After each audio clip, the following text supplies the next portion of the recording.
സംസ്ഥാനത്ത് സ്കൂളുകൾ നാളെ തുറക്കാനിരിക്കെ ജില്ലാ കലക്ടർ നാളെ അവധി പ്രഖ്യാപിച്ചതിനെക്കുറിച്ചും കേരളത്തിലെ ഏറ്റവും പുതിയ കാലാവസ്ഥാ മുന്നറിയിപ്പുമാണ് ഇന്നത്തെ വീഡിയോയിൽ നിങ്ങളുമായി പങ്കുവെക്കുന്നത്.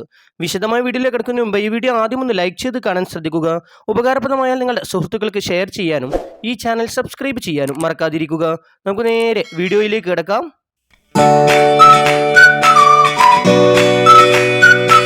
സംസ്ഥാനത്ത് വരുന്ന 4 ദിവസങ്ങളിൽ മഴ തുടരുമെന്ന് കേന്ദ്ര കാലാവസ്ഥാ നിരീക്ഷണ കേന്ദ്രം മുന്നറിയിപ്പ് നൽകി. മുന്നറിയിപ്പുകളുടെ ഭാഗമായി 4 ജില്ലകളിൽ യെല്ലോ അലർട്ട് പ്രഖ്യാപിച്ചു.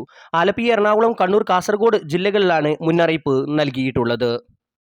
ഇതിനിടെ 2025-26 അക്കാദമിക് കലണ്ടർ ഉത്തരവ് ഇറങ്ങി. ഹൈസ്കൂളുകളിൽ വെള്ളിയാഴ്ച ഒഴികെയുള്ള ദിവസങ്ങളിൽ അരമണിക്കൂർ രാവിലെയും വൈകുന്നേരവും 15 മിനിറ്റ് വീതം കൂടി സമയം കൂട്ടി. പുറമെ 6 അധിക ശനിയാഴ്ചകൾ കൂടി പ്രവൃത്തി ദിനമാക്കി.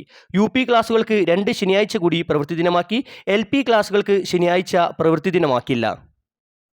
5ാം ക്ലാസ് മുതൽ 9ാം ക്ലാസ് വരെ ഇനി ഓൾ പാസ് ഇല്ല. എഴുത്തുപരീക്ഷയിൽ 30% മാർക്കില്ലാത്തവർക്ക് ക്ലാസ് കയറ്റം നൽകില്ല.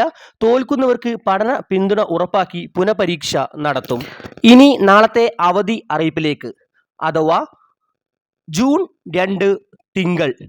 കുട്ടനാട് താലൂക്കിലെ പ്രൊഫഷണൽ കോളേജുകൾ ഉൾപ്പെടെയുള്ള എല്ലാ വിദ്യാഭ്യാസ സ്ഥാപനങ്ങൾക്കും അംഗനവാടികൾക്കും ട്യൂഷൻ സെന്ററുകൾക്കും അമ്പലപ്പുഴ താലൂക്കിലെ പുറക്കാട് പഞ്ചായത്തിലെ എല്ലാ വിദ്യാഭ്യാസ സ്ഥാപനങ്ങൾക്കും ജില്ലയിൽ ദുരിതാശ്വാസ ക്യാമ്പുകൾ പ്രവർത്തിക്കുന്ന എല്ലാ സ്കൂളുകൾക്കും അവധി നൽകി ആലപ്പുഴ ജില്ലാ കലക്ടർ ഉത്തരവായിട്ടുണ്ട്.